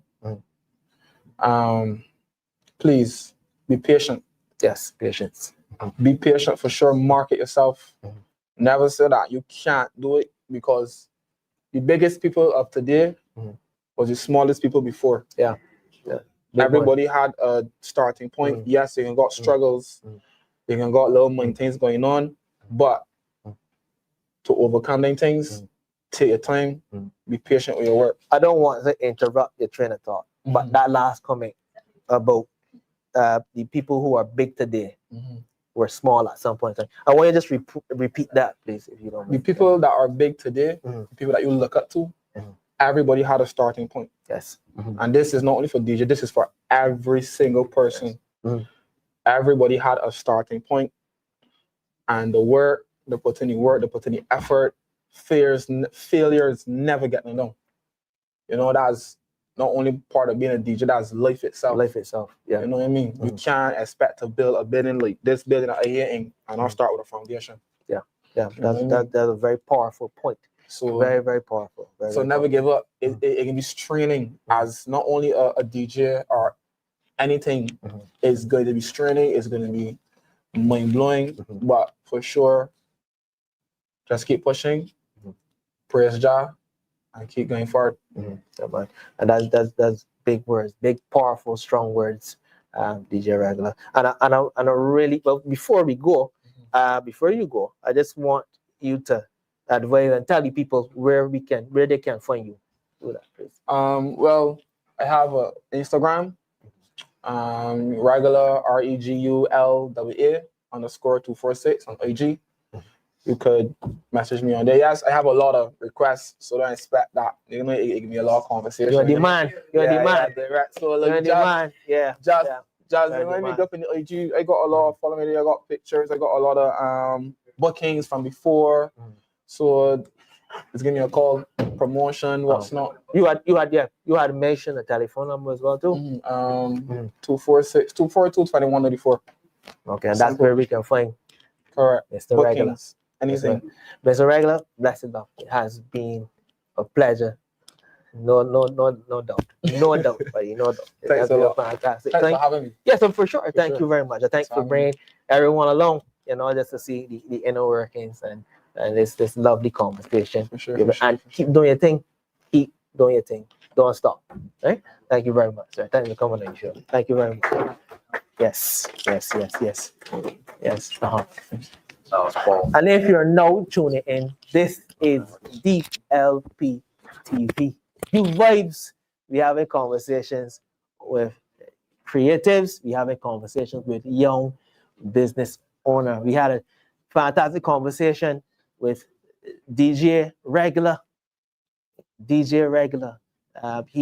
is in the circuit he's in the DJing circuit, and he just expressed a lot of his challenges and how he was able to climb to the top, and as we go on and we move forward, we want to welcome and introduce Mr.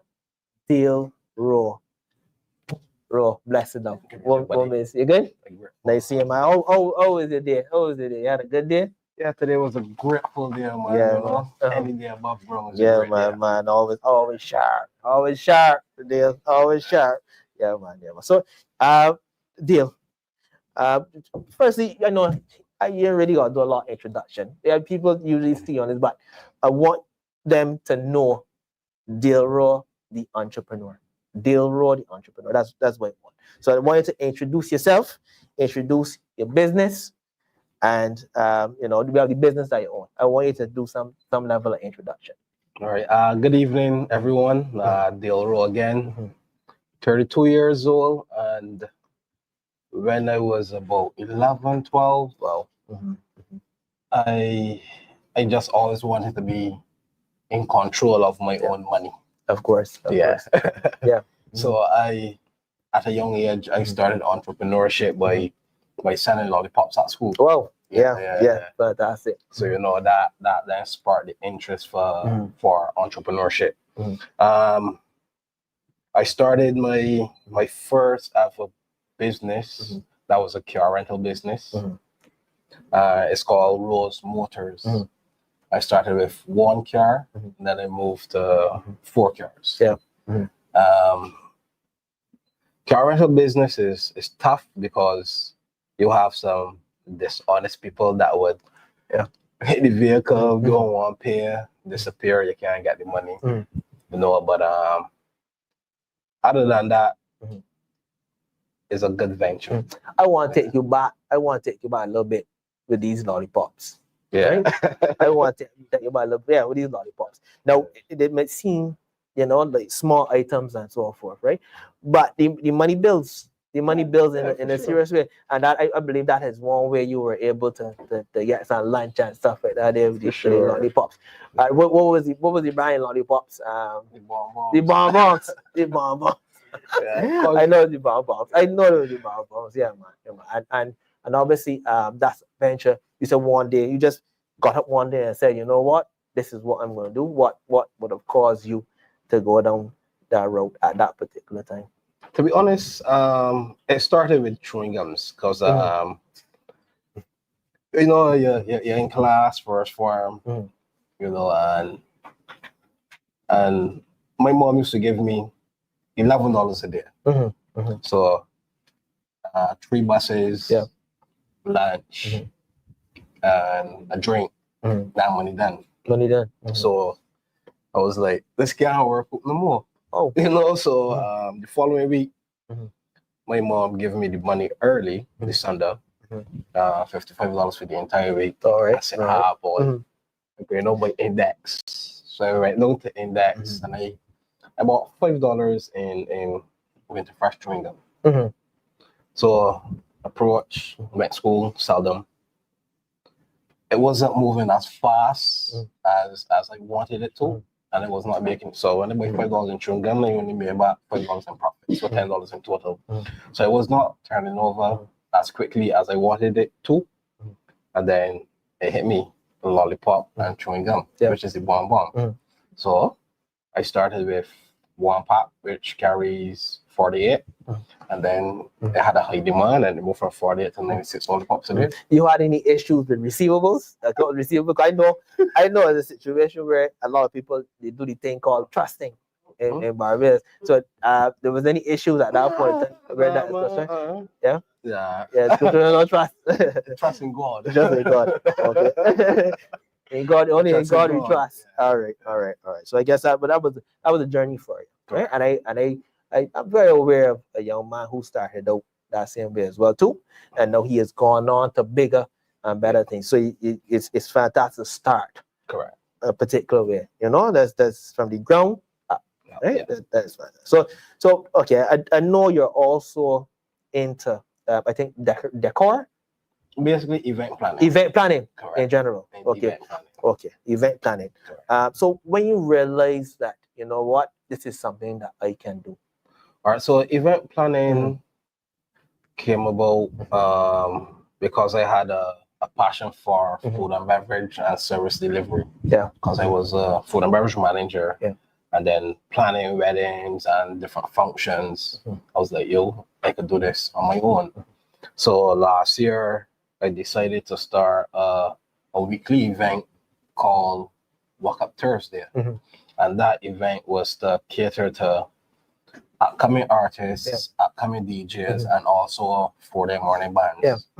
So I would have invited different bands every week to showcase costumes. I invited upcoming artists to showcase their talent. And I also use a lot of upcoming DJs. One of the biggest Walk Up Thursdays that we had would have been with a well-known artist, Plumpy Boss. Well-known artist, okay. So that's how it basically started. Okay, so planning of the events.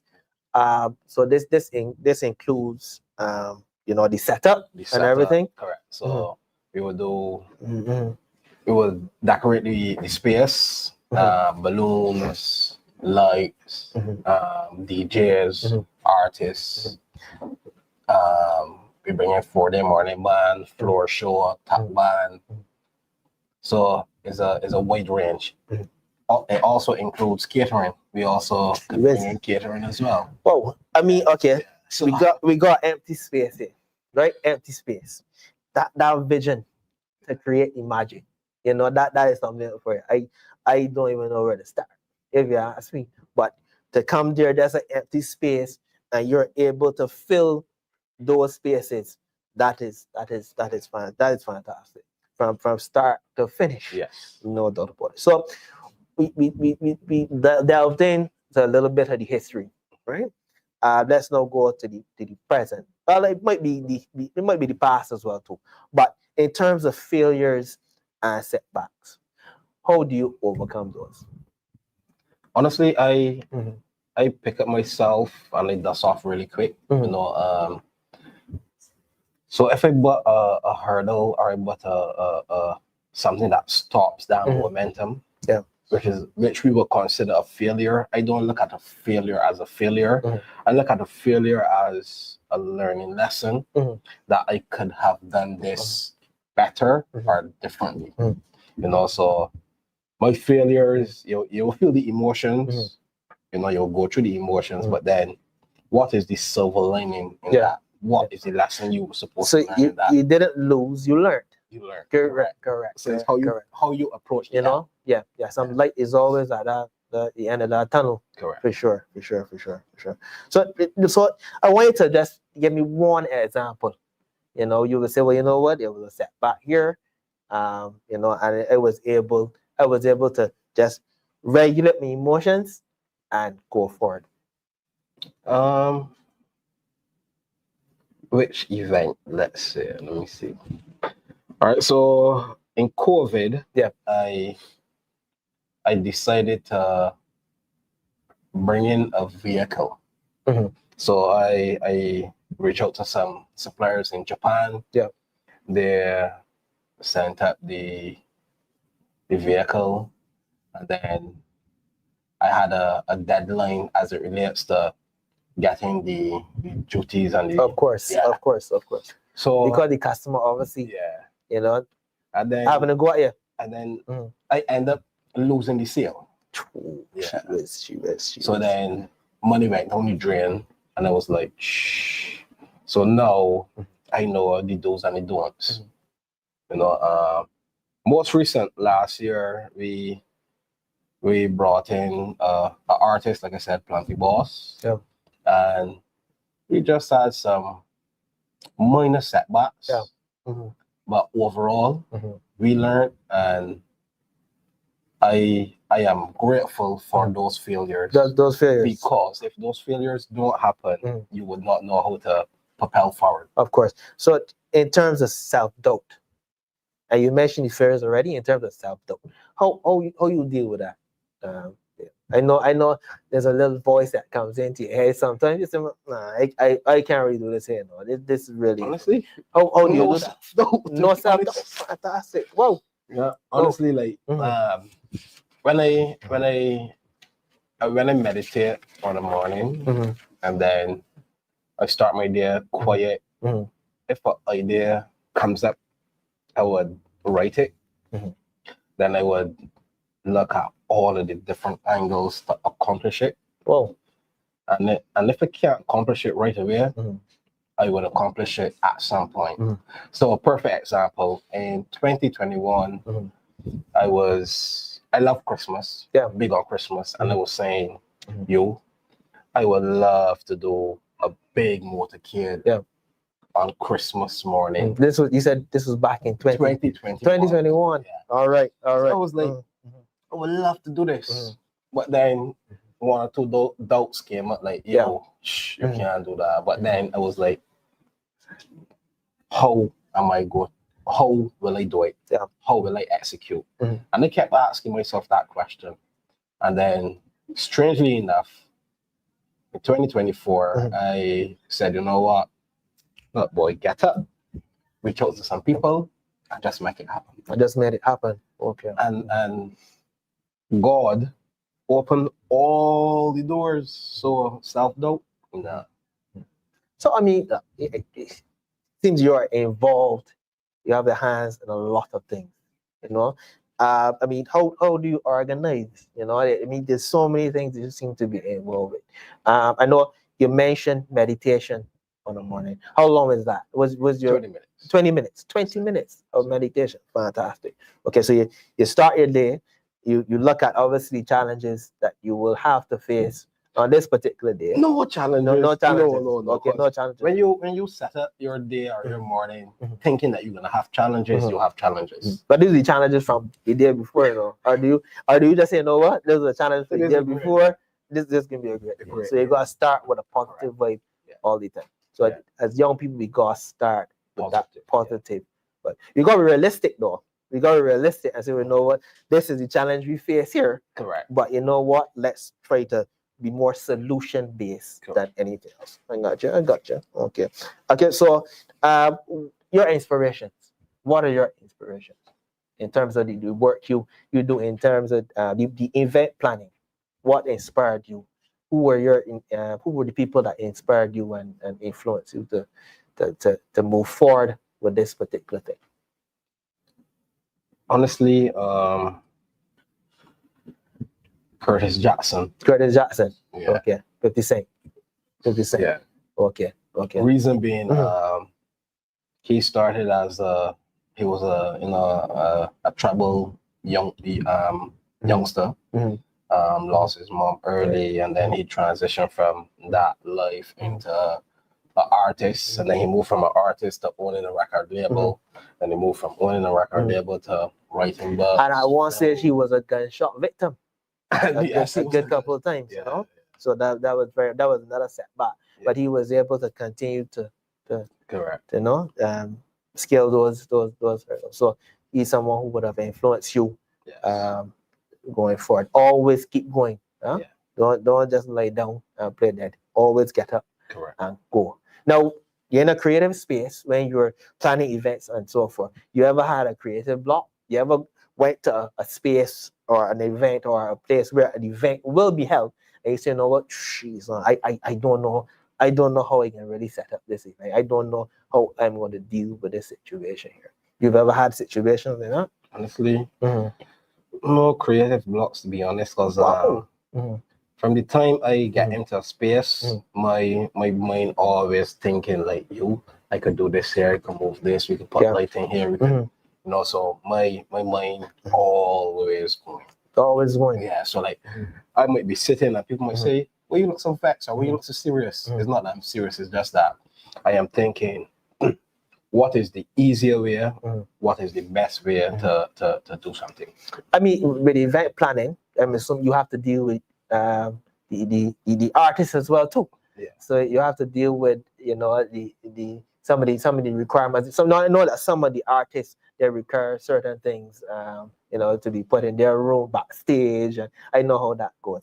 They can be somewhat demanding at times, But how do you deal with those personalities?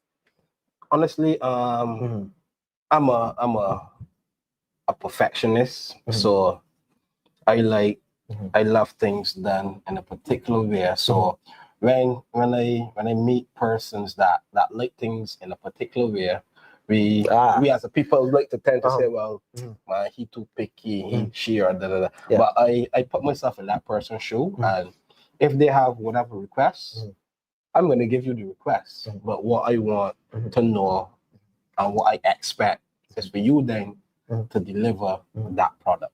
Gotcha. All right, so okay, I know you mentioned the self-doubt. What is something throughout this journey? What was something that was surprising that you would have learned about yourself through the work that you currently do? The power to that when I go to someone for idea, people always buy in. So I learned that of most persuasion. Yeah, I won't say persuasion. I would say that when I bring an idea, it always get by. A lot of people always buy into the idea because people say like, "It's a good idea. I think that I can help in this area or I can help in that area." So in 2021, I wanted to do a back to school drive. The back to school drive, I just did stationery. And then I reached out to a couple of business people that I know, and then we collaborated, and then it came off really well. So then the following year, which is in 2022, I was like, yo, you thinking small. Why not think bigger, Scale it up, and take it to another level? And then God is good again. So you thought that was a little level of self-doubt there a little bit? From what I was getting? Just doing it. No, not self-doubt. Playing it. Playing a little safe. Playing a little safe. Yeah, Playing a little safe. It's playing not really self-doubt. Like, I can't do this at all. It's just, you know, I want to stick. I'm a little risk averse Correct. at that particular time. But you were able, obviously, to overcome that and say, you know what? I can do this thing. Correct. I can do this thing. And you know, the reason why I say that I don't have self-doubt because like my 9 to 5, I'm a financial advisor. Yes. And we are not paid a salary. It's commission. We are paid straight commission. Commission based. So my job, I can't have self-doubt. Yeah. I have to see the prospect, approach the prospect, and deliver. You can get a little nose too. A lot of no's. A lot of nose, right? You can get a lot of nose. Yeah. So you got to just keep going. I think from what I'm getting and what I'm hearing from you is that ability to be knocked down and not stay down, but to keep going again. And I think that is something that you know, we must continue to preach to the younger generation for sure. Just don't stay down. You know, there's always that light at the end of the tunnel. Now we mentioned the younger people and so forth, right? So I'm gonna ask you the question: a younger person, and they're looking to you know, get into the businesses in which you would have gotten into. What advice would you give to the younger person? First and foremost, when it comes to going after a goal or a dream, the first bit of advice I would give: do not let outside influences say no, you cannot. No, you cannot. Because we might have a mom, a dad, a brother, a sister, a wife, a husband, somebody that might say, man, Ramon, you can't do that, man. I don't think so. Because they would have not accomplished it, or nobody they know accomplish it. You know, the reason why I say that, because when I look at a lot of the greats, you can use Steve Harvey, for example. Steve Harvey could not speak well. Yes. And they thought that he was going to be a mechanic or, you know, and Steve Harvey has his own show. Yeah. And we look at Usain Bolt. Yeah. So the reason why I use Bolt, because when he went to his first Olympics, he came last. Yeah, that's it. That's it. That's it. Done and dusted. You know, and then done and dusted. Yes. After that lesson, he stayed persistent. He put in all the hard work. He created a plan, and he stuck by that plan. So young entrepreneurs, young anything, you know, create that plan, know what you want, manifest what you want, and do not let no one tell you that you can't do it. As if I used to believe in my friends or my family when they say, man, you're not too big, boy, you can't do that. I must have would have still been a porter washing pots and pans. Yeah. So, you know, I like risk, and I will gamble big. Of course. And the reason why I love risk, because we have one life. And when my time comes and they ask me what I did on the earth, I can be held accountable and said, you know, with pride, that I would have empowered people. I would have inspired young people to start businesses. I would have inspired somebody to, you know what, if Ro could do it, I could do it. Yeah. And you have to be mindful to who you tell those big dreams to. Yeah, you know? for sure. Some people can be fairly negative. So you must be careful who you share your big dream. And some people, they can't see that vision. Yeah. You know, you can see that vision, but they cannot see that vision for sure. So you must be mindful and careful as well too, as a young person sharing that big dream. Okay, so currently, well, let me ask now, what's the proudest moment so far? I know you have a lot of proud moments.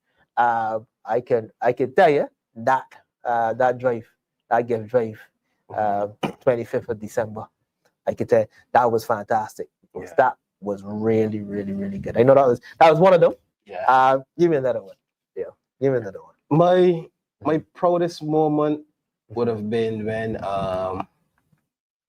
Mr. Thorne announced me as the Democratic Labour Party candidate for the city of Bridgetown. Yes. The reason why I said that, when I was at Wesley Hall, I used to admire Barbados. Yeah. And all of the guys that national heroes, but mainly Mr. Barrow. And then as I got older, I would have met members of parliament when I was at the youth service, which would have been Ronald Jones, and Esther Boyer-Suku. So I would have met those persons when I was in youth service. And then, a part of my life was like, I think politics is the way to go for me. And then when I received the great news, I was extremely happy, because here is a boy from humble beginnings making this major step, of course, at age 32. I think it's my proudest moment, and I love the fact that I have the support of the opposition leader, Mr. Ralph Thorne. I think that he's a fantastic individual. So it's my proudest moment is to serve with him. And I got concur as well too, boy, in a serious, strong way. I must concur. Okay, so your work, your event planning, when you have completed this particular event or completed setup for this event, we want the people you would have done this event for, how do you want them to feel? How do you want them to feel? What type of, you want to feel joy? You want them to be proud? What is that feelings we want them to have? Anything that I get involved in, I always want to over deliver. So when you come or you experience and you'll be like, yo, boy, that was good. Because it's nothing better than word of mouth. So once you could deliver on word of mouth, once you could impress your customers or your audience, they will do the rest for you. Okay, so that is something, I guess, that you feel extremely proud about as well too, because you told me that you are rather meticulous. So anyone in that space, anyone that is like that, I was thinking too, you're gonna clash, but it don't seem so. It appears that you love it. You love that challenge. You love that challenge. Because go ahead. To be successful in life, we cannot think about our egos. Despite I like what I like, and I like things how I like things. When we working as a team, we have to look at the holistic goal. What is the goal? The goal, the widely important goal, is to exceed the customer's expectation. So whatever plans we need to put in place, if I go up for you once, I say, man, Ramon, boy, you get me so, vexed. Annoyed. When we come to plan and execute, our customers will not know. They will say, yo, boy, that team was fantastic. That was well delivered. Well delivered, for sure. I mean, where creatives are concerned, I mean, you guys do a fantastic job, because I don't know what you see or how you see it, but to be very frank, I get into this space here and I do not have a clue what to do. If to move this here, move that here, what colors. I mean, there are it's theme focus and so forth, but I give big kudos to you guys, because it's extremely difficult. And the thing about it is, people who don't have that creative eye, they are like, wow, that is amazing. But to you guys now, that is standard and routine. It is. A part of my life when I was 16, I used to write music and sing, Oh, okay. So like creative, that creative spirit was always there. I would have performed at Calvin Kids, pageants, BCC Got Talent, EOE Got Talent. So I perform on a lot of stages. So let me go down the line and listen to that, right? You hold on. A salesman. Yes, financial advice. Yeah, financial. No. We start from the. You started from. We start with bomb bombs. Yeah, bomb bombs. Right? Okay, good. Yeah. So we start there, salesman. Yes. Right. Then you own some hired vehicles, or that. Which, tell me the line. Get on the line here. So after the bomb bombs, we then started a successful bomb business. Successful. Correct. Made 250 a week. Oh wow! Yeah. So we start there. Yeah. So that, and then I moved. I went into one car. Then it moved to 2 cars, and then I was like, yo, I will go into the party rentals. So then party rentals started. I bought a 15 by 15 above ground pool. So I was managing a property in Golf Club Road, and I started events. That's how we started events from in that time. And I bought, in COVID, a guy had a jumping tent for sale. I bought a jumping tent, bought many more. So it just, you know, when I see an opportunity, Oh, that is totally amazing. So we're starting to wind down now. Correct. Right? And I just want you to promote yourself. I want you to promote yourself. I want you to promote your business. I know you're into event plan. Do you have a name for the particular business? Just promote it and tell the viewers where you can be found and how they can find you. All right. Good evening again. So Diamond Designs, contact number 233-5546. So basically we can come in, decorate the whole event. We can provide DJs, entertainers, jumping tent, popcorn machine. We also provide catering. In addition to that, you need taxi service. We can provide that, you know, a shuttle service to and fro to the event. And the main business is I have a very good savings plan. It doubles the money you save. So, you know, in addition to doubling the money you save in a 25-year period, what it does, if you were supposed to pass, your family will get that we guarantee to give you. So you can reach out to me, 233-5546, and have a good night, everyone. Before you go, I want you to repeat that number again. 233-5546. Yes, please. 4.5% interest. The best interest on the market. listen, big man. It was an absolute pleasure. It was a blessing of all time. I see you again. You don't know. I can see you again. There's no problem. It's fantastic having you. Yes, fantastic. Thank you very much for coming on the show, bro. Yes. Everyone, thank you very much. Yes. So here we have it. The future belongs to the bold, the creative, the diverse. The future belongs to those who dare to imagine and build something better. Let us build that future together. This is DLP TV. It was an absolute pleasure having conversations with creatives and young business owners. You vibes. Until next week, good night.